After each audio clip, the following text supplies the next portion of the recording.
రాఖీ పండుగను పురస్కరించుకుని ఆంధ్రప్రదేశ్ ప్రజలందరికీ సీఎం చంద్రబాబు నాయుడు హృదయపూర్వక శుభాకాంక్షలు తెలిపారు. అన్నా చెల్లెళ్లు, అక్కా తమ్ముళ్ల మధ్య ఉండే పవిత్ర బంధానికి రాఖీ ప్రతీక అని పేర్కొన్నారు.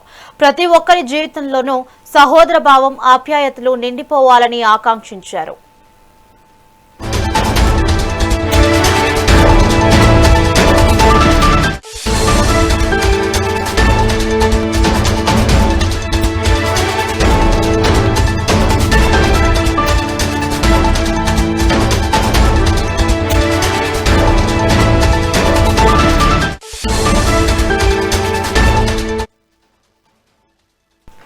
రాఖీ పండుగను పురస్కరించుకుని ఆంధ్రప్రదేశ్ ప్రజలందరికీ సీఎం చంద్రబాబు నాయుడు హృదయపూర్వక శుభాకాంక్షలు తెలిపారు. అన్నా చెల్లెళ్లు, అక్కా తమ్ముళ్ల మధ్య ఉండే పవిత్ర బంధానికి రాఖీ ప్రతీక అని పేర్కొన్నారు. ప్రతి ఒక్కరి జీవితంలోనూ సహోదర భావం, ఆప్యాయతలు నిండిపోవాలని ఆకాంక్షించారు.